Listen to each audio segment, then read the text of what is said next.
Okay, so I have 4:05 on my end, so I'd like to go ahead and get started. Looks like we have 24 people currently, and we'll probably have a few more popping in, including a guest appearance from my cat. Sorry about that. So I just wanted to start by saying welcome, everybody. It looks like we have plenty of attendees here, as well as several panelists, as well as myself, who's going to be moderating and presenting today. My name is Jacqueline. I'm a fifth-year PhD candidate at the University of Michigan, and I'm in the biopsychology graduate program. So very briefly, I myself went directly from undergraduate to graduate school. I got a lot of undergraduate research experience, and it was the highlight of my undergraduate career, and it's made me incredibly passionate about helping others get undergraduate research experience as well. So everyone that I've invited here today is here to talk to you about their experience in undergraduate research, the things they've learned, the things they've loved, the things that they wish they had known before getting started. And we hope that this allows you to be more confident about pursuing undergraduate research. Before we get into that, we are first going to, First, some procedural things. Everyone seems to be doing a great job of this already, but I'm going to ask that you keep your microphone muted except for when you're speaking. There will be various times, especially during the panel discussion, that we will allow attendees to raise their hand in the chat function, and we'll call on you, and you can then unmute yourself to ask a question. Alternatively, you can go ahead and ask questions or make comments during the presentation or during the panel discussion directly in the chat function. And either myself or Dr. Cindy Lustig will go ahead and read those aloud for our panelists. Last but not least, please fill out the pre-survey that we've actually put in the chat function for you. This is especially important if this is the first time you've attended one of our workshops. We do not need the panelists to fill this out, just the people who are attendees. Thank you. Again, we're going to start this by going a little bit in depth of the STAR Scholars Program. We want to talk to you about the goals and benefits of the program as a little bit of a plug for those of you who have not been in our program yet to submit an application and potentially become involved. We will also go over some eligibility and admissions criterion. Dr. Lustig will go over a little bit, it's not on the agenda here, but Dr. Lustig will go over some expectations, some realistic expectations of getting involved in research and kind of the different steps of involvement as an undergraduate. And then we'll move on during the last hour to our panelist introductions, as well as the interactive panel. And I'm highlighting interactive because we really want you guys to ask questions to get the most out of this, which is entitled, "What's Your Role in Research?" So the STAR Scholars Program is an acronym that was made very intentionally, and it stands for Students Tackling Advanced Research in order to enhance scholarship, transferable skills, academic, and research experience. And all of these different parts of this acronym are something that we tackle during the winter program. So anyone who's admitted into the program will work on all of these different components that are included in this acronym here. More broadly, the goals of the program are really to prepare students to be researchers. And we do this from a variety of ways. One of those is to provide structured mentoring. So each undergraduate who is part of the program is linked with a few other undergraduates, and they are mentored by one current graduate student within our psychology department at the University of Michigan. Now, this has looked a little bit different since going online, but mentoring is one of the most important aspects of our program, and we want to ensure everyone who's going to be applying this coming year that there's still an extremely strong mentoring component to this. We also have a goal of increasing the number of students who are conducting advanced research. So many extremely smart and driven students get involved in research very late, in the game, which maybe is like their junior, senior year, or maybe the second semester of senior year, and wish that they had been told sooner that there were amazing research opportunities all across the country and really internationally. And so one of our goals is to help students become involved in research earlier. We also have academic support and a very inclusive community of students. And when I go over the eligibility and criteria for the program, I'll also highlight that we really want a diverse community to be involved in this program, and one that's extremely supportive to one another. The benefits that students reap from being in this program is, again, the current graduate student mentor that is really their person of contact that they can ask anything and everything to while they're seeking out research experience and really beyond. There's also informational panels similar to this one, as well as skills workshops. We will sit down with students and have a resume and a CV workshop. If you don't know what CV is, that's something that you might learn in one of these workshops, and help students create the tools that they need to seek out those different research opportunities, even from the forefront when they're applying to labs and labs are asking them to provide a short statement or a resume or CV. We also have a variety of scientific talks and discussions. Every other week during our workshops, we have a faculty member come in and have a talk about their research and their essentially road to becoming an academic professor. And they speak with our students in order to give them more information about the types of varieties of research that's available at the university and beyond, but also the different paths that they took to get to where they are today. Finally, we have different sessions that include networking. So many of our panelists that are here today utilize the networking that they received in the STAR Scholars Program in order to become involved in their research program currently or one that they were in previously. To give you an example, one time during the semester, our STAR Scholars meet in sort of a roundtable discussions of current graduate students at the University of Michigan, and they network with those current graduate students and oftentimes are offered positions to work in laboratories with current graduate students. People know through our university and now beyond that STAR Scholars are an extremely capable and dedicated group of students, and professors and current graduate students really want to involve our students in their research. Those are just some of the benefits that I've gone through today, but as I hope you can see, there's an overarching goal to prepare our students and provide them with research skills so that they're competitive for landing a research position, eventually applying to graduate school, or deciding and being successful in applying to industry or more private sectors of the job market. Of course, there's certain eligibility that goes into this program. The most important thing is that we have an inclusive group of students, and oftentimes we have included a diverse group of students by including underrepresented students that really can utilize the help and may not have mentorship in other areas of their life or in their academic path in order to get research experience. So this often includes first-generation students. International or undocumented students are very much encouraged to apply and welcomed.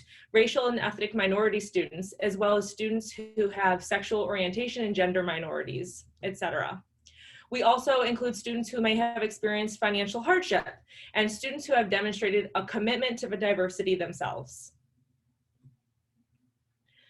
We've found that these admission criteria have provided a cohort of students who have received the most benefit from our program.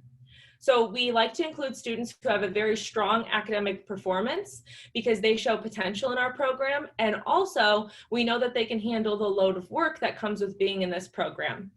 We meet weekly in this program, either in large groups or smaller groups, and it's a high demand. So students who already have a great grasp on their academics are more likely to be able to attend our workshops and not feel overwhelmed by the burden of being involved in yet another thing.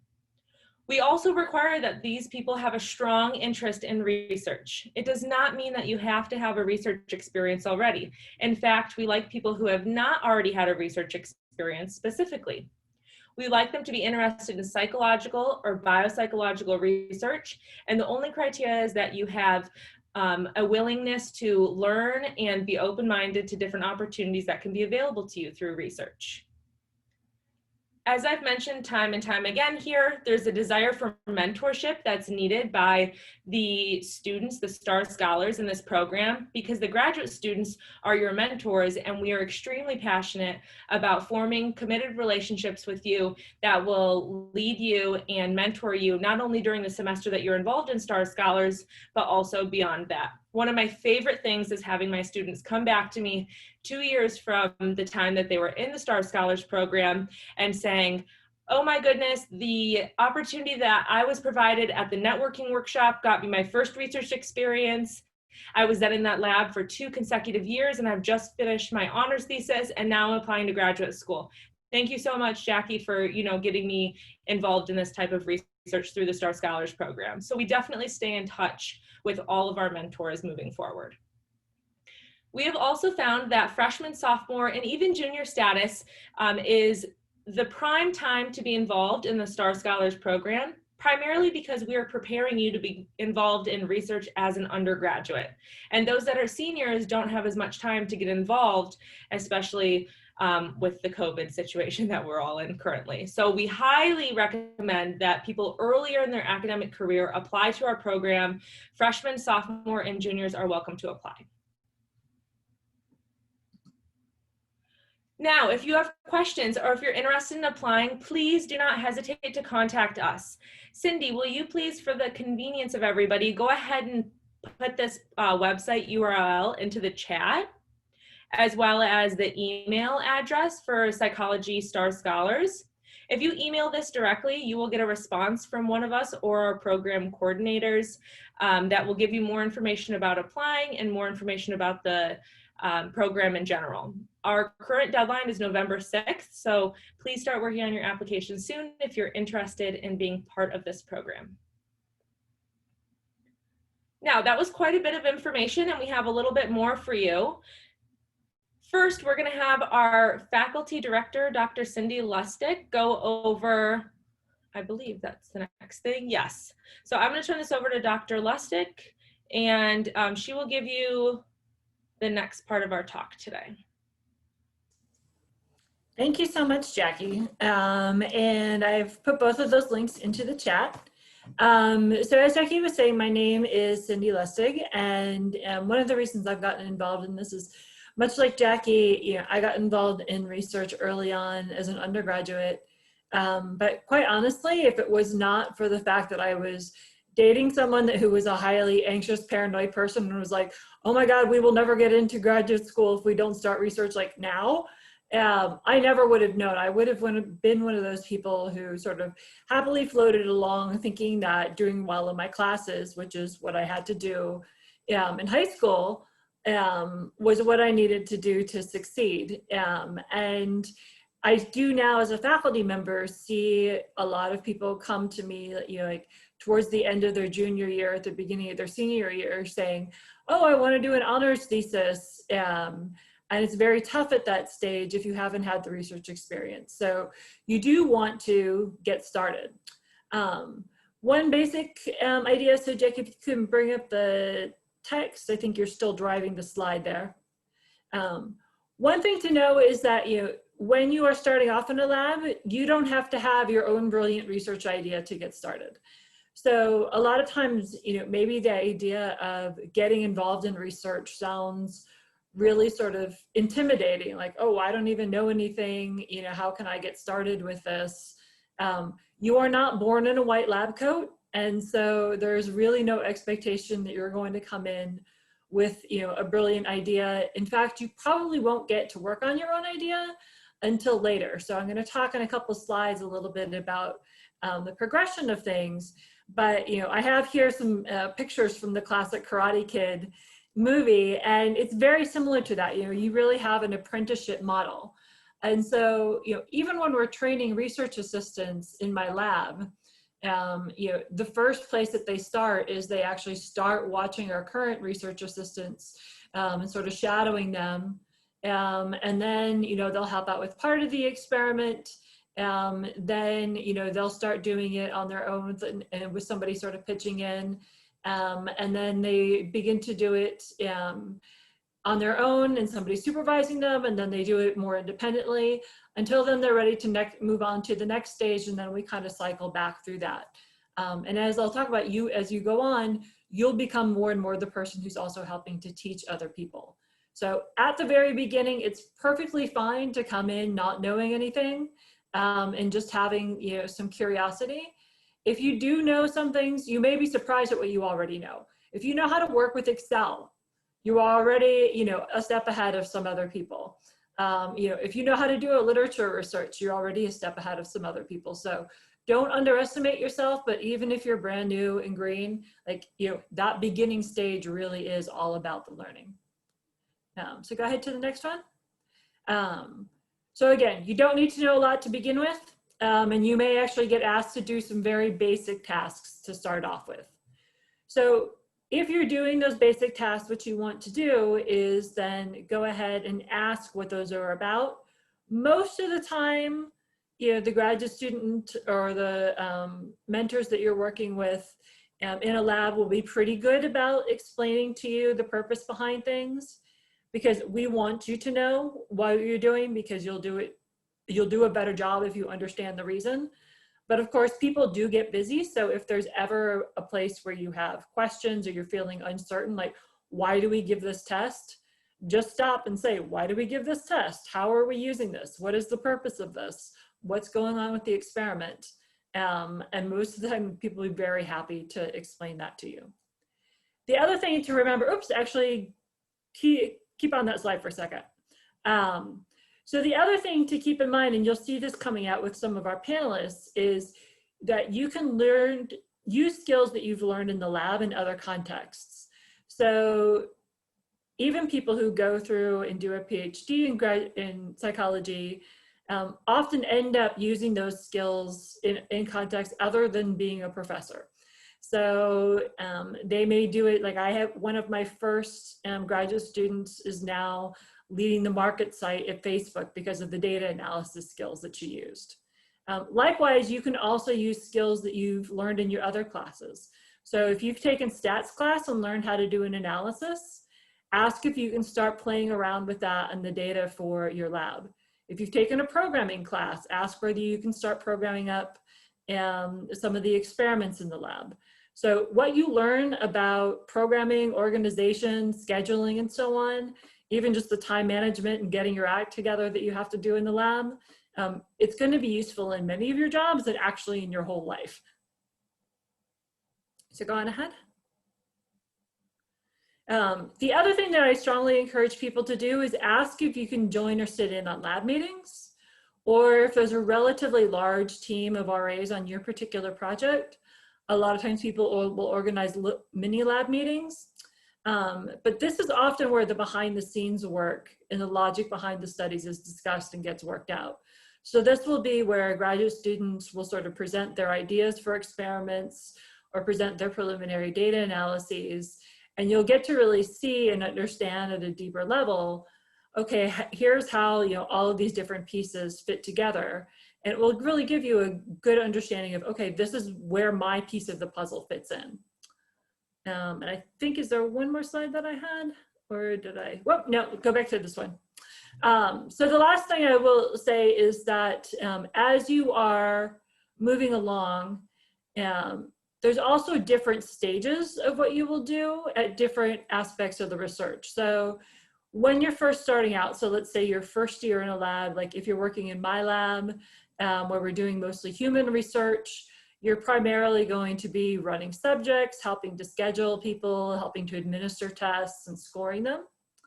And then let's say, you know, as you move on and you show us that you're good at that, if you are becoming more skilled and you tell us that you're interested in it, then you might start doing some of the analysis on your own, or you might start helping to create some of the experiments. And then potentially by your third and your fourth year, if you're interested in doing an honors thesis, now that might be where you come and say to me, hey, I noticed something going on in this experiment, you know, that I've been running.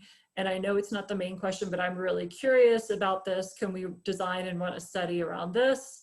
And we'll usually try to find a way, and then you're beginning to take more and more the lead of the research. You're also, as you're progressing, moving on from you being the person who is sort of watching people and getting trained to being the person who is now starting to train other people. And eventually you may move up to having your own small team that you're actually doing the leadership and the mentoring for. And that's something that's going to help you in no matter what environment. So even if you go into business, that's going to be a great skill for you to learn. So any questions about any of this part?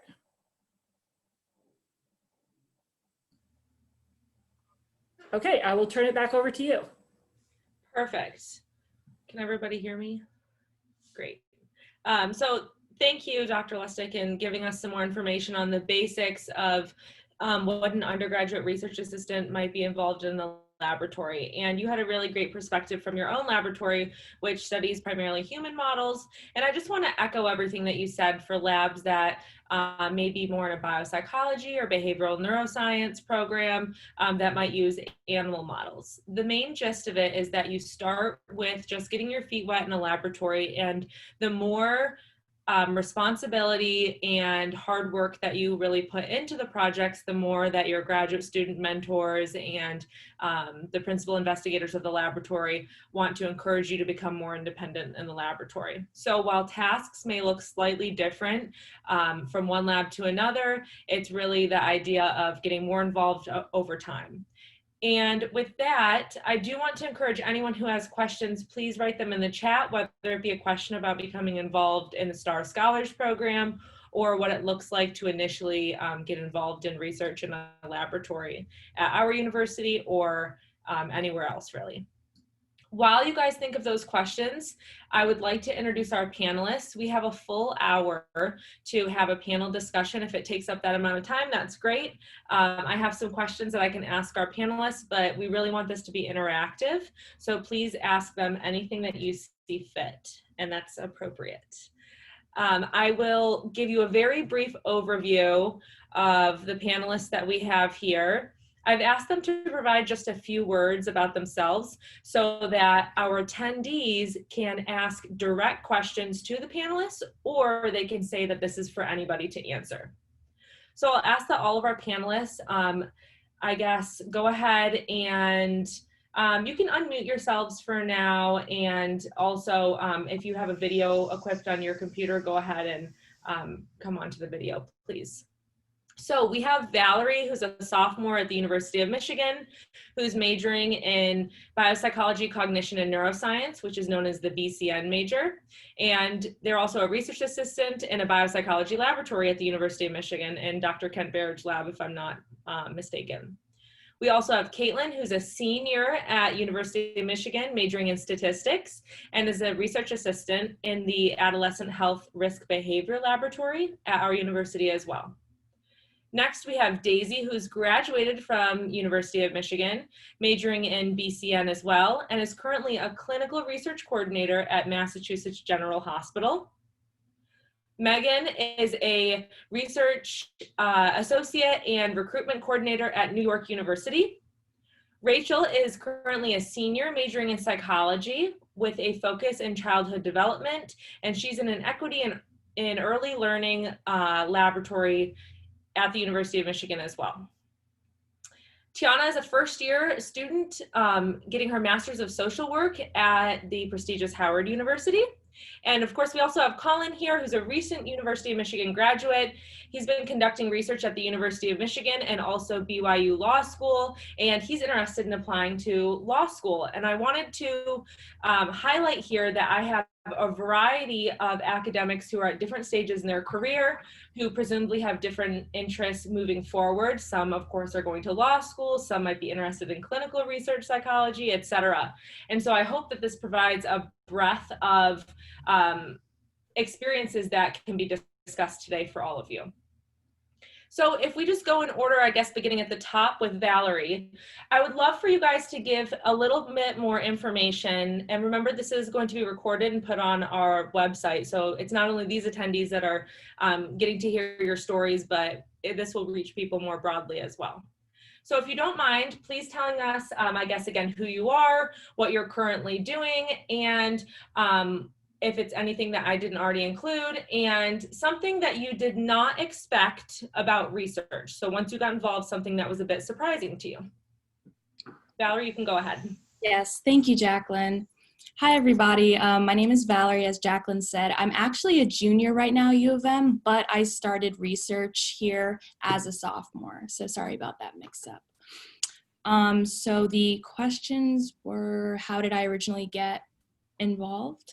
So I was a STAR scholar. I was in this program as a freshman, and one of the main things that you guys emphasized was me going after any sort of opportunity that departments that I was interested in offered. So I knew I was interested in biopsychology and psychology research, and so I would keep updated on the psychology department's website for whenever they had symposiums or posting any sort of call for research assistance. So I would always attend those and use my networking skills that I actually practiced with my mentor, Caitlin, at the STAR Scholars program.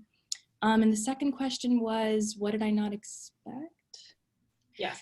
So biopsychology for the Barrage Lab is animal research.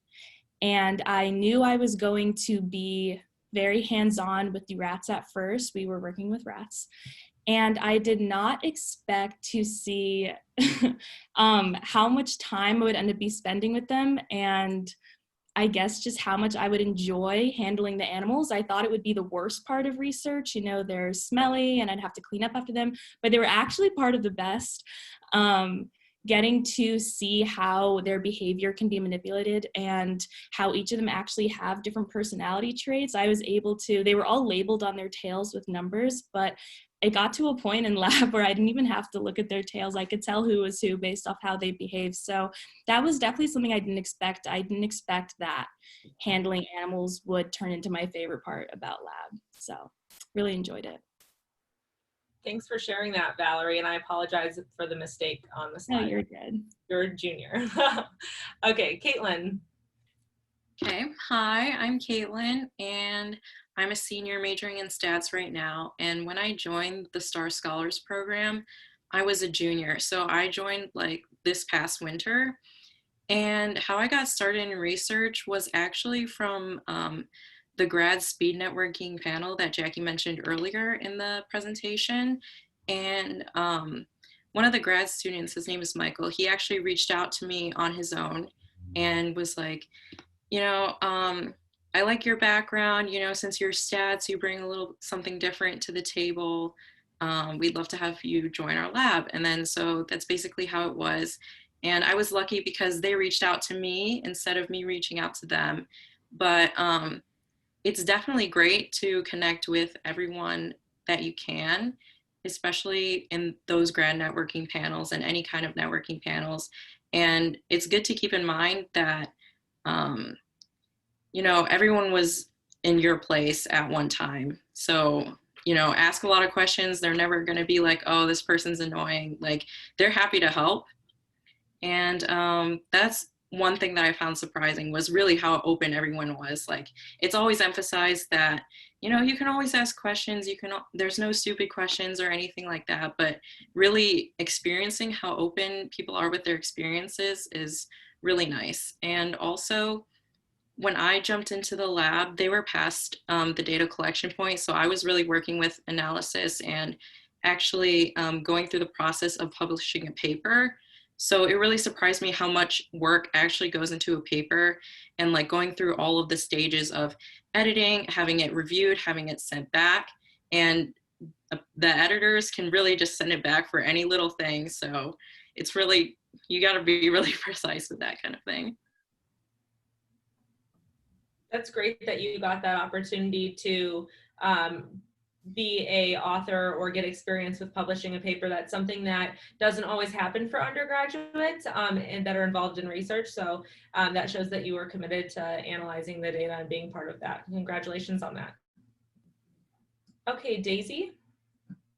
Hi, I'm Daisy. I graduated from U of M in 2019, and I majored in BCN. And I got involved in research during my second year, actually at the same time that I was involved in the Star Scholar program. So it was in 2018, and it was also my second year there.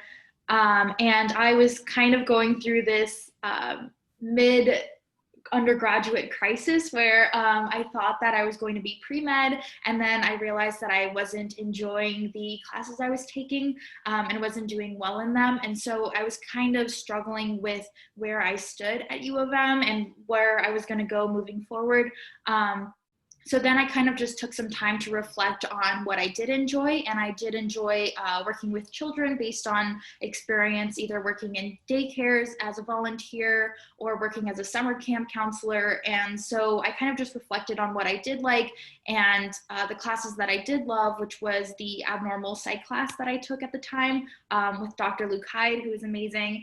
And so I just took that and kind of pivoted and found neuropsychology as a career. So it was a lot of research into what the careers are in psychology, because as Jackie mentioned, it's not just research in academia. You can, work in a hospital as a neuropsychologist. There's just a ton of them. And so I found that, and then I found the Star Scholar program at the same time. So that's kind of just how I got involved. And then I took the confidence I gained from the Star Scholar program because it was a lot of crafting CVs and resumes and how to send emails to different mentors. And I just used those skills and really just sent cold emails to a lot of different professors. And a lot of them didn't even get back to me or said no because I didn't have experience. But then I finally found one that I liked. And now I do research as a clinical research coordinator at Mass General Hospital.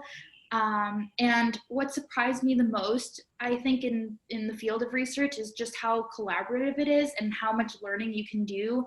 So right now, I actually work in a genetics lab for Tourette syndrome, and genetics is not something that ever interested me at the surface. But then when you dive deeper, you can see that those that experience Tourette syndrome often don't get the recognition in terms of, getting diagnosis and just all of these things. And so I really like working with underserved communities in that way. And so it just ties all in. And so there's just a lot of different skills that I learned that I didn't even think I could, and things that I enjoy that I didn't think I would either. So it's very collaborative, which is something that surprised me. Thanks, Daisy. I think that's a really great point that the research community is extremely collaborative. And while it feels very big, people who are in it realize that it's actually quite small. So networking is really important, and the impression that you make on some collaborators or a group that you're working with will serve you for basically your lifetime while you're involved in research. All right, next we have Megan. Would you please tell us a little bit how you began research and what surprised you? Yeah, definitely. So I came from sort of like a low income community.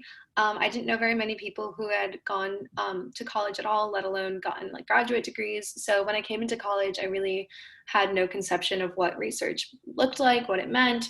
But I ended up getting a work study research position at the Institute of Social Research through the URAP program. So I worked at the Biosocial Methods Collaborative, which was an interdisciplinary methods focused lab, still is, at the ISR for 3 years. And it was this like the most incredible experience imaginable. Like I was able to work on 4 or 5 projects at once. I worked on data collection, data management. I designed surveys. I designed study protocols, IRBs, everything. So I had this really holistic experience. But the lab studied sort of like hodgepodge topics. So, and I realized sort of indirectly through the course of it that I was interested in social psychology, particularly in identity and social class and race and that sort of thing.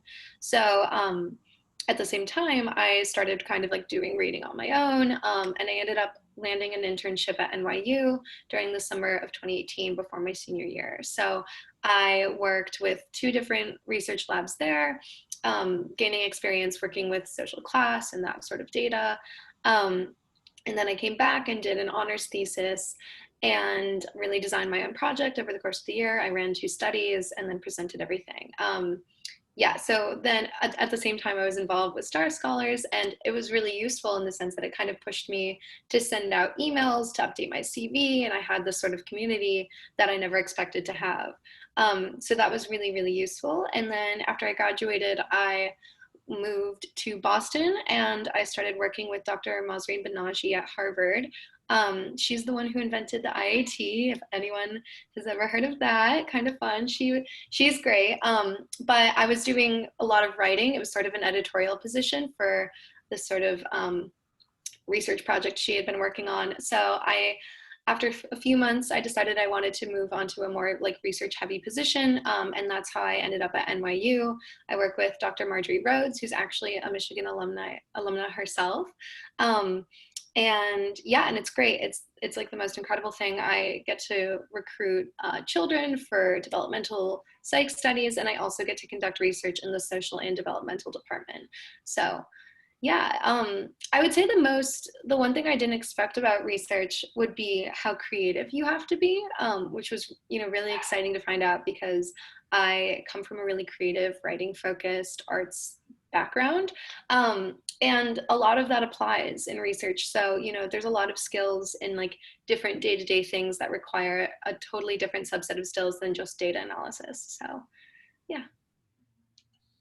Sounds like you've gotten a ton of research experience in just a few years. That's quite amazing that you found all those opportunities. Rachel, we're excited to hear from you next. Hi, I'm Rachel. I'm a senior majoring in psychology, and I have a minor in community action and social change, which I really recommend. I got involved in the Star Scholars program last year, and I had not had any prior research experience before that. So being in the program and just learning about all of the avenues that the university provides for undergraduates to get involved in research was so helpful for me, and it really made me feel less anxious about this sort of like nebulous path that I knew I wanted to head down. I knew I was thinking about PhD programs, and I knew I was thinking about these big things, but STARS really paved sort of the way. And it was through the program that I found out about the SROP Summer Research Fellowship. And I was awarded a fellowship through them, which meant that this past summer I was working full-time, and I had a really good stipend as well. So that was something that was really helpful for keeping me on track during the pandemic. Let me think, what are we doing? Okay, so I'm in Dr. Chris Weiland's lab, and she's involved in educational psychology, and we're working with Boston Public Schools on their universal preschool program, and just making sure that all of the preschools have really, really high quality curriculum and really, really high quality teachers. So it's been a really rewarding experience because I know that the work that we're doing is actually very, very impactful in many children's lives. And I was able to sort of get my foot in the door at that lab because I reached out to Dr. Weiland over email. So the psychology page at UMich has a link to different research labs and different research opportunities, and you can find people that have very like close interests to you. And I think it's surprising the degree to which people are really willing to talk to you. If you send a really well written and like respectful email and, maybe list a couple of your specific interests and maybe read a couple of their papers is a very good thing to do before talking to them. But, you can email professors, and in my experience, I had several get back to me, and I was able to talk to them about my interests and their interests, and that really, I think, helped me ultimately in getting involved with research in the first place. So I think just the power of asking was pretty surprising. for me. And just asking for help. You can always ask for help in research positions, and it's really better that you do that than struggle by yourself for a while. Absolutely, Rachel. I think that's great insight. And you also spoke briefly about having a position that was paid at some point. And I know that that's a struggle for a lot of undergraduates, including myself when I was an undergraduate, getting a position that would give me both research experience as well as allow me to financially support myself. So maybe we'll get to that a bit later and you can talk about how you might find those opportunities. So Jackie, I wanted to jump in for just a second and notice that we had a question in the chat, which actually Rachel took several steps towards answering, which is, are there other programs available to undergrads similar to STAR? So Rachel mentioned, a couple ways that you can just, get involved in research on your own. I don't know if there's anything quite like STAR that helps to support people at sort of, the very pre-part of the process. I don't know if any of the other panelists want to speak to that. Either after. Still a program at Michigan? I'm sorry? Is Europe still a program at Michigan? Europe, yes, Europe is definitely still a program here. Europe and SROP, so which is the Summer Research Opportunities Program. So Europe is for students who are here at Michigan, and then the SROP is for students who are not at Michigan. They can apply and then they can come work here over the summer. They also get support for applying for their GREs in that program as well. Tara, why don't we let our last two folks introduce themselves, and then we also have a great question about prioritizing time, which I think is something that applies to all of us no matter what stage of your career you're at. Perfect. So next we have Tiana, who's the first year Masters of Social Work student at Howard University. Hello, thank you, Jackie. Yes, my name is Tiana Pantovich. I was a non-traditional student at Michigan. I transferred to Michigan from Central Texas as a junior. So I started the Star Scholars program as a winter semester junior. But it was my first year in Michigan, so it was a very hard first winter. At first, what kind of got me there was like the hot free meals that they had. But after the first meeting, I was impressed. And then the second meeting, I was impressed. And then next thing you know, it just became like a joyous dinner with like scholars. And that's really what we were. Just listening to some of the most brilliant people that are in the field. I encourage you to absorb the knowledge that they can spread, because these are some brilliant people at Michigan. So over the summer, right after that winter semester, I did a study abroad. And then when I came back, I joined the CASA lab with Dr. Rivas Drake. The lab manager is Lisbeth Diaz. If you would like me to connect you with her, I could ask if they're looking for researchers. I had so much fun in that lab. My God, like, if you all only knew, I am so incredibly thankful to have joined that lab and how the people mesh with me. And those people in that lab, they shaped my undergraduate experience, and they definitely helped me grow into the person I am now, like head high at graduate school. So I stayed in the lab until graduation. I had a job planned, a gap year job in Budapest, Hungary. I like to travel to Europe, so take a gap year there would be fantastic. But COVID hit, and so my job did not get postponed, it got completely canceled. So in 10 days, I had 4 applications to 4 graduate schools put in.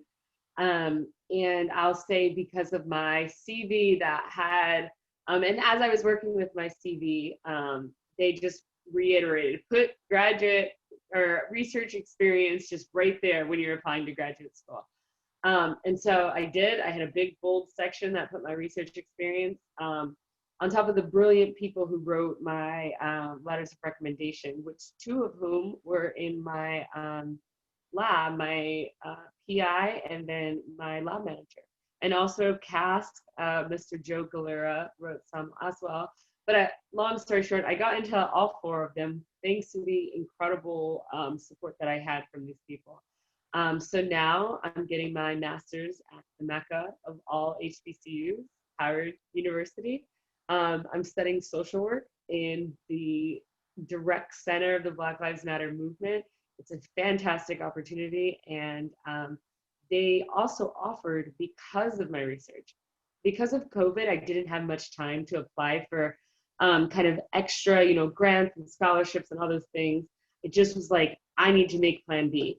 But because of my research on the CV, I got a graduate assistantship, which is a huge 50% discount on my automatic 50% discount on my tuition. And as people know, graduate school is expensive.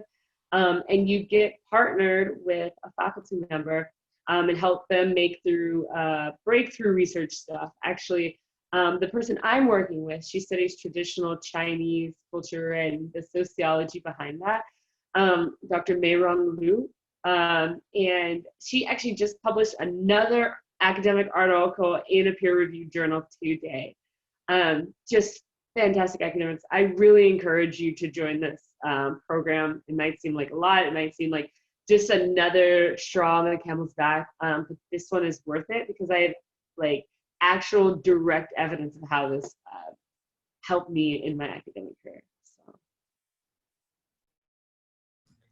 Thank you. That's a lot of great insight, and congratulations again on becoming a new graduate student. First year of graduate school is a lot to take on, and doing it in the midst of a pandemic is hats off to you because that's quite overwhelming, but great job. Last but not least, we have Colin, and I'm excited for him to share a little bit today because he's probably one of our more unique panelists today, and I'm hopeful that he can tell us about his research experience, something that he didn't expect, and maybe, sorry about my cat here, and that sounds good for now. Hi, I'm Colin. I'm currently working research at U of M Law School, BYU Law School, and I'm working at Qualtrics on their legal team. So I started U of M an MSTEM program, and so originally went in pursuing a degree in biology, and I was in a biology lab with Dr. Deborah Goldberg, researching plants, different types of plants in the Amazon. That was incredibly exciting work, but I really felt like branching out, and I loved my psychology classes. So I joined through UROP, a lab in the ISR called the Aggression Research Lab. And that was doing work in Flint, Michigan. So on the weekends, I would head up to Flint and conduct research going from different members or subjects. And it was a really great experience. And that was my freshman year, and I loved just getting all that experience in the research realm. And then I joined Star Scholars my sophomore year, and at that time I was working in the Depression and Research Lab with Dr. Edward Chang. He's a phenomenal researcher and a really driven professor, really helpful to all of his students. Definitely recommend pursuing his lab as an undergrad. It can be really beneficial. During that lab, we presented nationally and internationally, and were able to get published as well, which is a phenomenal experience. And he just really wants the undergrads to get as much experience as they can. So I definitely recommend working with Dr. Chang if you have the opportunity. And then after that, I transitioned to more of a legal area, and I worked with the Downtown Boxing Gym in Detroit through the Applebaum program. And during that time, I was doing legal research and grant writing with them, and working in the gym itself. It's a youth program. And that was kind of what led me towards the legal realm. And then after that, I had the opportunity to work at the American Psychological Association in Washington, D.C. in their Capitol Hill offices. And that was a phenomenal experience as well, and led me to pursue legal careers even more. And it was just all around, my research experience has just drifted from different areas to different areas. And that was one of the things that really surprised me about the realm of research as an undergrad, is you can really pursue anything you want. And the skills that you learn from one lab are going to apply in some sense to another lab, and you just gain a lot of really great experience that other undergrads don't have the opportunity to, as like working with graduate students, working directly with professors, and just getting that professional experience as well. It's really beneficial. Thanks, Colin. I think that's a great addition to our conversation here. And if it would be okay, I feel as though my intro was really short and sweet, and I just wanted to spend a little, I just didn't know like how much time you wanted us to spend on. So I just wanted to expand a little bit just in case people have questions about the absolutely. path I took. Go. So I'll spend like 30 seconds. So as I said, I joined STAR as a freshman and then went to a psych symposium that was suggested to go to, where I applied to work for the Barrage Lab and was able to work for them as a research assistant for course credit. So if you guys have questions about that, I can answer those, and I'm sure a bunch of other panelists might have had that opportunity too. And then I just saw a question in the chat, which we can like facilitate later, but it just reminded me, which is why I spoke up, that I worked this past summer remotely for the Barrage Lab. So if you have questions about like getting involved with research or staying involved with research remotely, that was a transition that I undertook that I wasn't expecting to undertake, and it ended up working out. So just want to expand a little bit more on that. So actually, so there is a question about time management, which I promise I won't forget to remind us of. But since we are a little bit on this topic, so let me first of all say that we do have a session, I believe it's on the 17th, I have it on our last slide, that's actually about skills you can build if you're not able to get into a lab this year, to put you in a good position for next year, given that this year is especially challenging. And we will be polling our faculty to ask about that.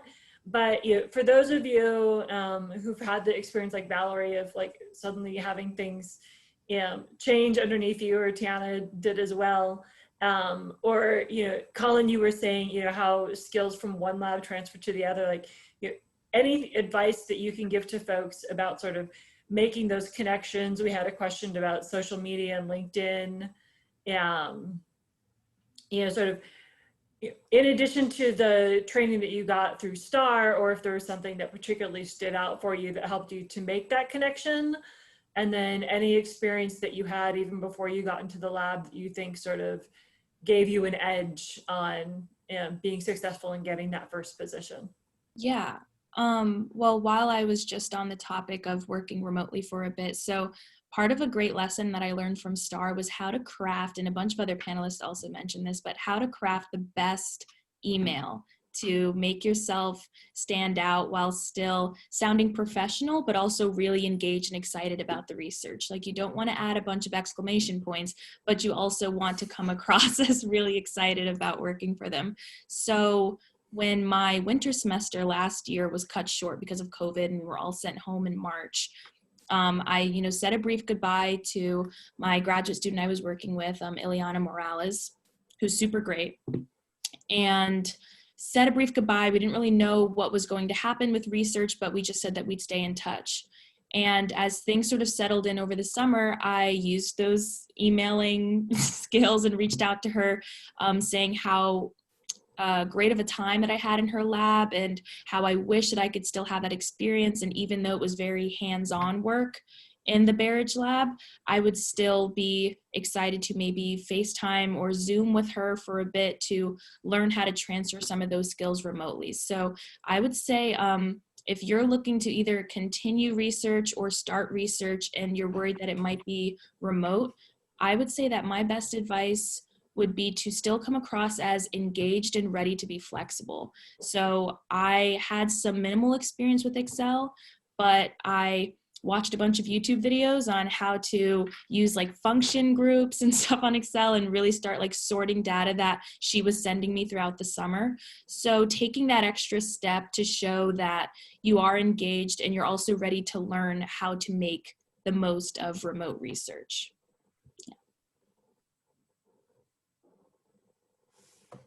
Any of the other panelists have a comment on this part? I think you can probably definitely get involved with like research even though it's remote. I was working 8 hours a day, sometimes more, but that was just because I'm the way I am, not because I needed to. But, you know, I learned how to code really well, and you learn how to do all these things as you are helping the lab. So I learned how to use Excel because I needed to use it in order to do this 5 hours of transcribing, coding, whatever stuff that I had to do. But there's work that does need to be done remotely. I even ended up editing a lot of like classroom observation videos so that they are time aligned for several of our coding for quality things. So that was one of my tasks, and there's going to be all kinds of different things that you wouldn't expect that you might be asked to do, but they do need the help. So I think just reaching out, making a profile in the research opportunity thing, there's a link for it on the psych page. I recommend that.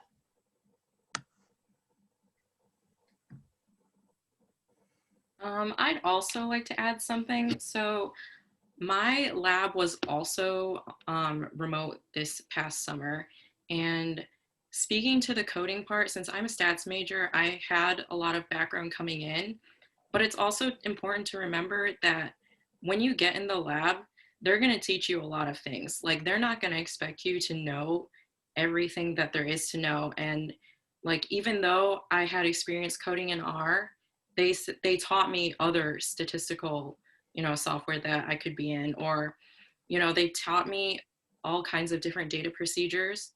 So the most important thing is you have to be able to communicate. And touching on the question about prioritizing time, communication is key.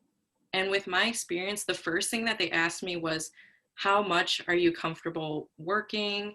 Like, they're always gonna take into account that you have a personal life, and especially at this point in time, they're gonna know that you're a student, and they're gonna expect that, yes, we want you to put a lot of time into research, but they're also gonna know that, you know, you're gonna wanna graduate. So in terms of that, just keep in constant contact, and some weeks are gonna be like easier workload in terms of studies than others. So just, you know, keeping in contact with your research assistants, with your supervisors, stuff like that is just going to be the most important thing in terms of prioritizing time, because at some points you're going to be able to prioritize a lot of time for research, and at some points it's going to have to be school comes first. So it's just kind of like, you know, you need to find that balance and communicate it to them. I think also when it comes to the insecurity about going into the lab and not knowing anything, I grew up like super poor. I'm the only one to go to like a 4-year university, and graduate school was not kind of in the vision really. And then I went there. I can't say I had any necessarily skills I was bringing to the table, but now I am excited to start my own research the January of next year. So that'll be awesome. And all I really have is the skills from the lab that I took my last year at Michigan. So Tiana, you might be especially qualified to answer one of the questions that just popped up. Did you say that you're at Howard for social work? Is that what I am at Howard at School of Social Work. Yes, I am. So we had somebody specifically asking, you know, basically how does getting involved in research relate to graduate work in social work? So at Michigan, my lab was the Dr. Rivers Drake Castle Lab, and we studied the benefit of bilingual classrooms when it comes to socio-emotional learning in inner city schools like Chicago and Detroit. So first off, you know, it's the bilingualness, so you're working with minorities at that point. And then it was socio-emotional learning. My undergrad was in psychology, and I had the cast minor as well. So it was really just a perfect trio. And, you know, I already have now a background of studying minorities in inner city schools. I live in Washington, D.C. in the middle of the Black Lives Matter movement. I have gone to the White House 97 days this summer. because of just so much goodness. I mean, so much goodness. So yes, that's how it affects, is that I studied this in a way, in a different way, but I did study this in undergrad, and now I see it blossoming because I'm a graduate assistant to Dr. Mayron Liu. I definitely did not expect to come to an HBCU and get partnered with a traditional Chinese woman, but it has been a very blossoming experience. And so I think they kind of partnered me with them because I had different minority studies, because in inner city Chicago, it's not just Spanish, like we studied a lot in Detroit, but there was also Arabic in Detroit, and there was also Polish in Chicago.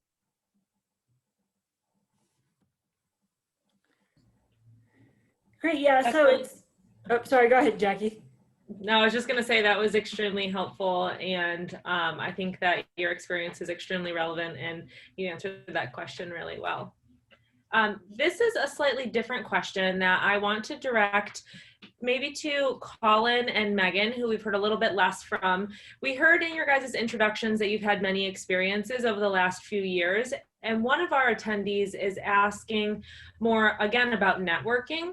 And I guess their question is, let me find it here, asking if, where is it? Oh, if research essentially, if you've used any sort of social media as connections like LinkedIn, et cetera, to help you become more informed for your career path or gaining different research opportunities, or if you suggest more direct approaches to networking. And now that you guys have been to a couple different schools and done some research at each of those, do you guys suggest kind of more direct approaches, or do you think that social media such as LinkedIn is helpful in making those connections? Or is it a combination of both? Yeah, I can kind of touch on this. So I think it's a combination of both. So in my experiences, when it comes to academia, it's much better just to reach out either to the lab or to the PI in charge of the project that you're interested in, just directly over email. That's how I got my job at Harvard. I emailed Dr. Banaji and asked her if I could meet with her when I was in the area, and she said yes. That's also how I got my internship at NYU, and also how I got my current job. So I really recommend cold emailing. Valerie really brought up a great point, like emailing, like, and if you, for me, I think like, you know, there's no specific formula. I think as long as your passion comes through for the research, that's really what matters. So like, for instance, right now, I just submitted a Fulbright application to work with a professor at the London School of Economics. I reached out to her this summer. I found her work a few months ago and was really, really interested. So I like wrote her this like crazy email where I was just like, I'm obsessed with your work, but I said it in a much more, you know, like academic language. And she responded really positively, and I met with her over Zoom, and then she sponsored my Fulbright application. So, you know, like, I feel like when it comes to academic circles, just emailing people directly, and even like, you know, as much as I'm opposed to this in all of other circumstances, name dropping, it's a lot of it is like who you know and who you have worked with in the past. So definitely use that as much as you can. You know, I'm not a fan of nepotism, but I think a lot of professors will recognize names sometimes, so that's useful. But when it comes to industry, I used LinkedIn to apply for a few different jobs, and was able to like find Michigan alumni through LinkedIn who worked at the places I was interested in applying to. So I think I'd applied for a research position at U Chicago, but it was sort of like an applied psych position. So there were people that worked for this institute that came from outside of psych. And I met with a Michigan alum over like Zoom or FaceTime or something like 2 years ago or a year and a half ago. And that was really useful. So I think if you want to go more into like the industry direction, you can do that much more easily over LinkedIn. But if you are interested in staying in academia, I'd say just cold emailing professors. And, you know, you can use a template. I actually would just suggest against it. I think most people can kind of tell when you're just sort of copying and pasting a template over and filling in the blanks. So I think if you just craft a short email but make it really passionate, then professors are really likely to reply and respond well. Yeah, I definitely agree with everything that Megan said. And I would also say, just like let people know your interests. I would speak with a lot of my graduate student instructors, a lot of my professors saying like, this is the research I'm interested in. I know that there's this professor here at U of M that conducts this type of research. And a lot of times they will be willing to like advocate for you, if even just reaching out. And you need to like recognize those opportunities when you have like that sit down with that professor or that other graduate student that you want to like conduct research with, and really do your research and just be prepared. It's really important to know when those opportunities arise and when you take advantage of those. So yeah, it's best to be over-prepared than under-prepared. And yeah, a lot of it for me was just letting people know like that I'm interested in what their research is and letting them know like what my interests are. And people at U of M, especially in the STAR program and other just general professors, will definitely be willing to help you because they recognize your interest is above like the average, I would say, for like the class. So yeah, I think just really putting yourself out there and recognizing your opportunities and trying to take advantage of those when they arise is really important. So Colin, speaking of opportunities, you had a specific question about your internship, and just could you talk a little bit more about that? How, you know, sort of how you got it, what was involved, how it's been useful to you. Sorry, I'm looking for the question. It just expands slightly on your APA internship. Okay. Yeah, so I was in the Michigan and Washington program, which is where you spend a semester in DC, housing that is provided by University of California and University of Michigan. So it was a phenomenal like opportunity to have that, let alone. And in that program, you apply to different organizations in DC, and it just gives you the opportunity that most students that like attend schools out in California or Michigan wouldn't have. So I applied to work at several different organizations, and APA was my top choice. And so I was accepted there in one of their internship programs in their office for public opinion and working in like on Capitol Hill essentially. Phenomenal experience, and definitely my research experience helped me get that. Without a doubt, they blatantly told me that if I did not have my research experience, I wouldn't have even made it to the second round. So research experience, I didn't conduct any real like statistical research at the APA. It was all looking at previously done studies and like applying that to government policy, and doing a lot of liaison work for congressional hearings. It was just a phenomenal experience all around. But it just goes to show like how my research was able to like apply to that realm as well. Just my background in like the area of research made understanding government policy relating to psychological research much easier to understand, much easier to write. It was just really the background that I had in research was what led me to that internship. I'm not sure exactly what they want to know, I guess, regarding the internship. So, let's see. I've had a couple of things come up in my chat. So,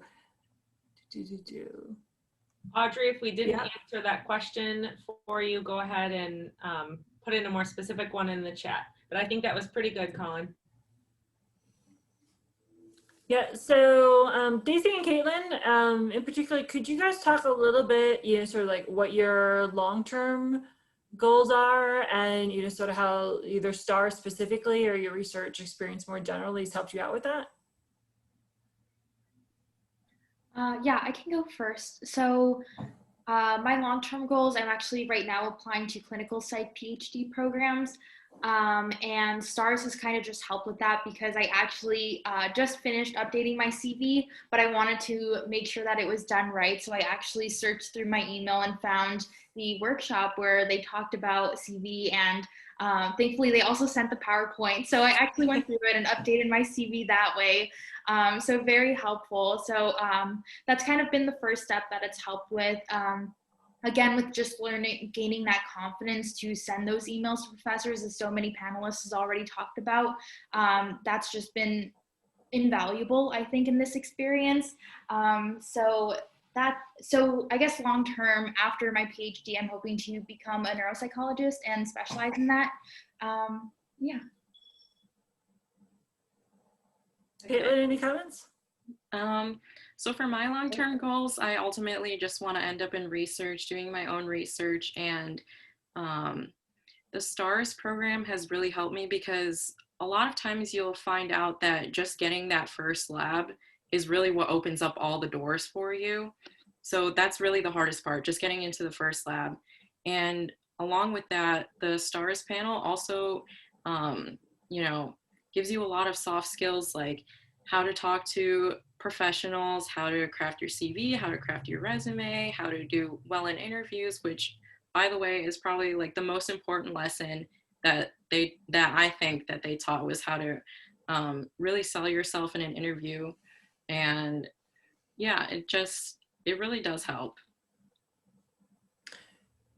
I agree with Caitlin in kind of the way she said that you can sell yourself. From here on out, if I'm going into any academic interview, I'm coming with my head held high and I'm confident in what I have, what I'm bringing to the table, partly because I do have research. And I think Colin touched on it, that I would not have gotten a humongous package from Howard without having applied. I didn't apply to it. They saw the research on the CV and they said, we want that. As for the plan, what my research participation, like I said, I have no background. None of my family went to 4 years or anything. We were very poor. But what I realized was that it starts with a question. Like, you know, somebody had to figure out what was the most effective way to carry water that's not in your hands. And that's how we created water bottles. It doesn't seem as though it can really be that simple, but sometimes it really is. There's fantastic research questions that's like, why don't we have mosquitoes that don't suck my blood yet? You know, that was somebody's question, and hopefully we figure that out soon because DC is really bad. But where my future is now is it has taught me that there are questions that are not answered.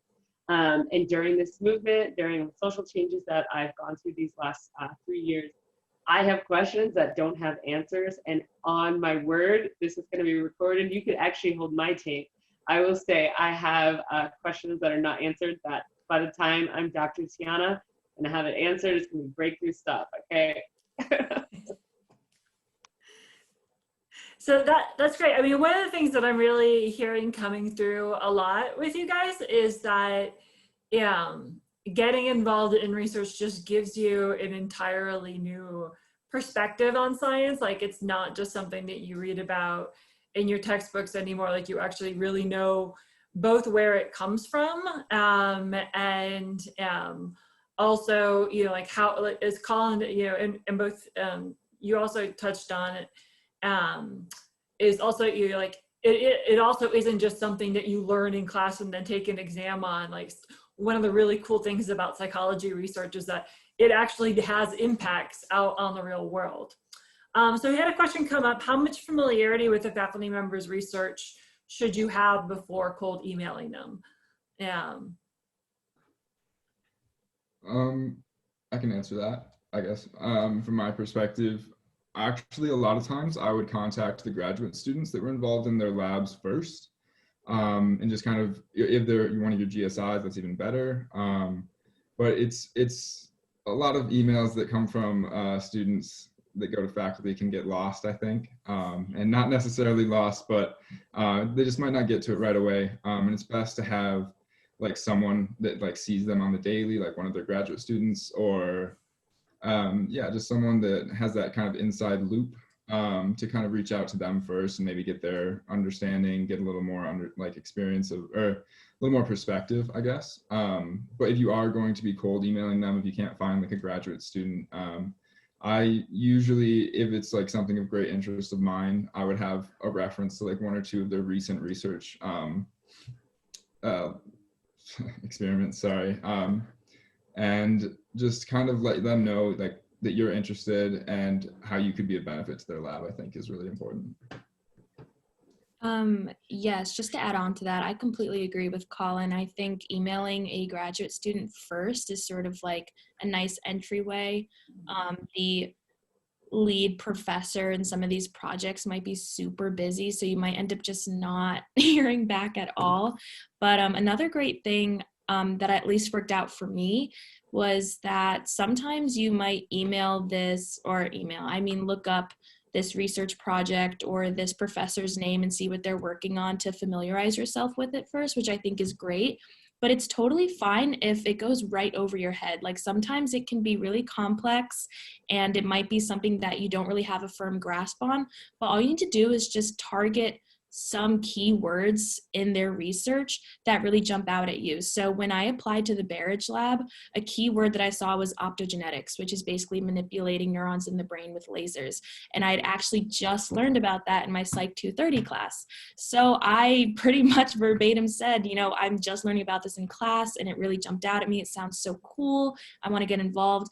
And then before I knew it, like 2 months into working into lab, I was running those optogenetic experiments myself, which was so exciting. So even if it seems right over your head, if you can make some connections to a class you've taken or some other publications you might have seen or anything that you might be familiar with, and just sort of latch on to that and be like, I've heard about that and this sounds really cool.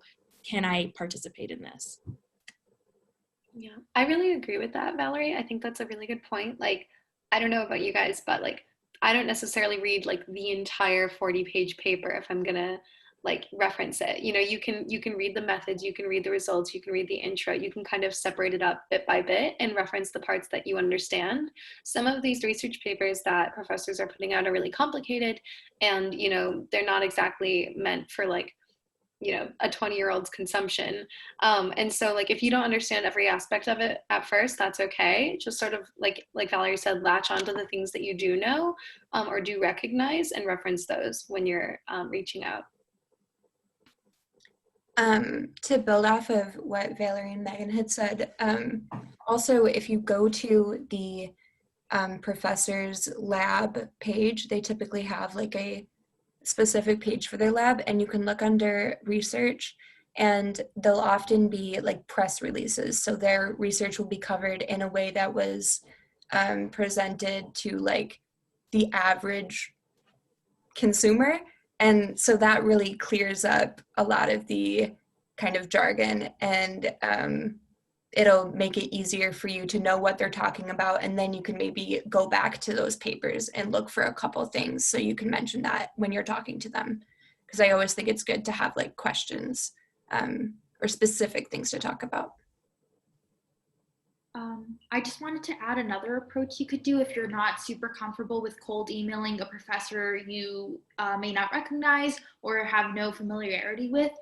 You could also either, I'm not sure how virtual office hours work, if that's something that's available that professors do, or you can email your professor of a class you really like abnormal psych or biopsych, and kind of just share with them your research interests, even if you don't have any research experience. And you can just share with them your interests and ask if they know anybody in the psych department that may be looking for research interns.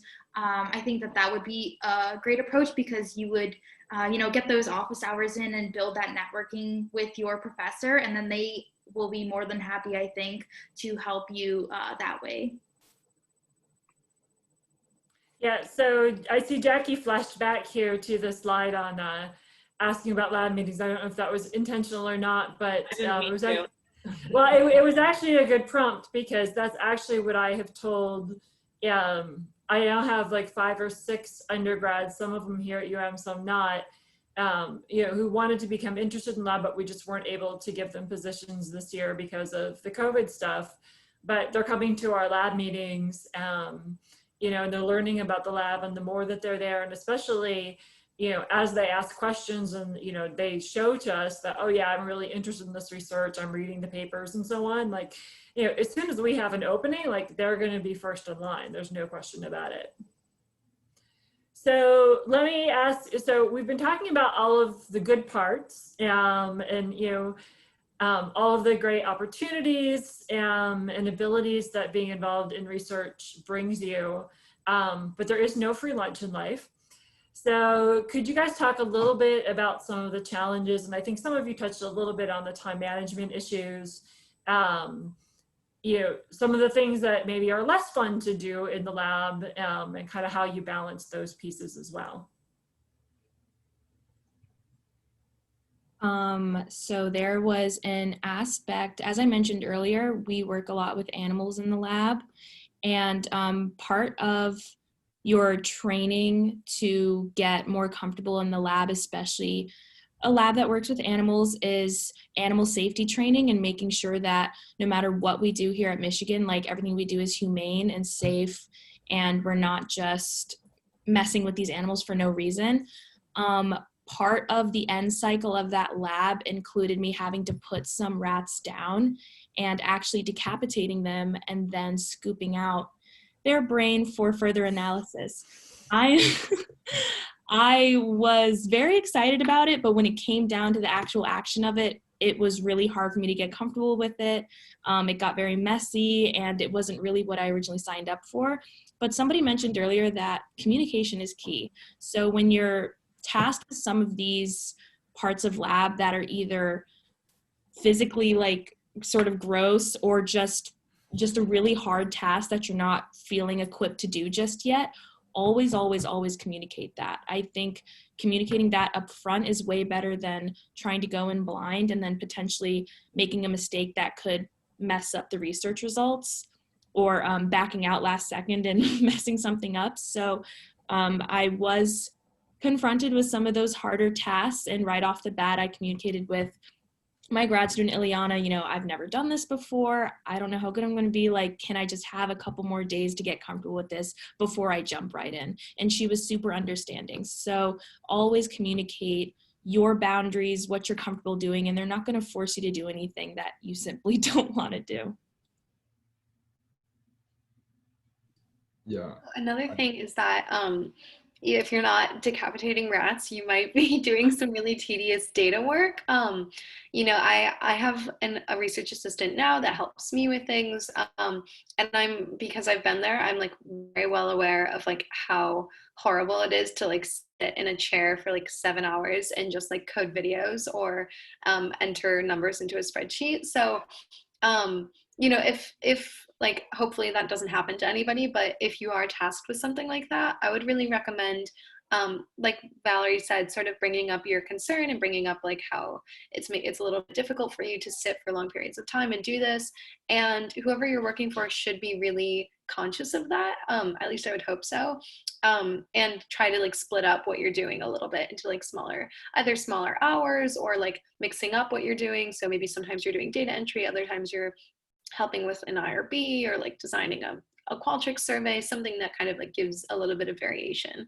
So if you're doing something that you don't know how to do or that you feel a little bit uncomfortable doing, then just always speak up and let people know. I think it's way better to be honest about your abilities to complete a task than to sort of like accidentally, because the data does eventually get processed and put into a paper, we hope. So if something gets messed up on the front end, you don't want to have to hold that on your back and know that like, oh, I did something wrong, and it so just be honest about your abilities, and don't be scared that anyone's going to judge you or get angry at you.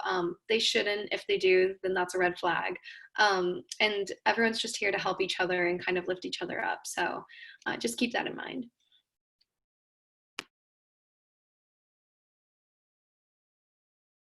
Oh, I actually had another point. I don't know about you guys, but I really struggled with time management at the beginning of my research career, and then I sort of like really hopped on the Google Calendar train and like pared down everything to like 15-minute increments. But I come from a low-income background, so it was really hard for me to manage everything. And so I was really lucky in the sense that I was able to get work study to cover my research job. So I didn't have to work outside of my research job. It was paying me, and my lab, I was working there with them for so long that like when I graduated, they continued to pay me out of like their own expenses. So if you can find a lab that'll do that, that's really incredible. Michigan is actually really great when it comes to getting work study research positions. I'm, working with faculty at NYU to try to expand that there, and it's like way more challenging. So try to make the most of that if you have access to work study. Talk to the financial aid office and see if there's anything you can do there. Otherwise, you can always do research for credit, which is a really incredible thing too. So, talk to, if you are working in a lab, or if you want to get started in a lab, talk to them about how you might be able to do that for credit. It's probably too late right now, but you could definitely do it for winter semester. And that's a really useful way to kind of like, you know, manage the school side of things and also get your money's worth and your time's worth for what you're putting into it.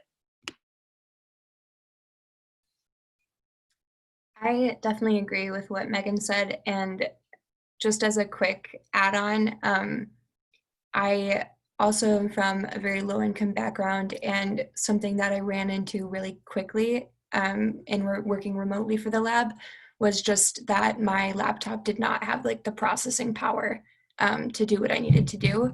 So I brought that up to one of the GSI mentors that I had, and I was set up with one of the university's desktops, and I'm still using that now to work with the lab. So a lot of the things that might seem like sort of insurmountable barriers, I was really anxious about that because I was like, okay, like what am I supposed to do?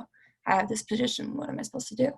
But they're gonna help you, like people will help you, and there are so many resources available if you just ask. So yeah.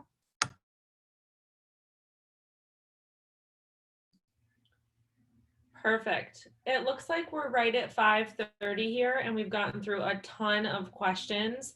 I want to take this time to thank all of our panelists for being part of this conversation today. You guys are amazingly successful, and we're so appreciative that you took the time out of your day to be with us.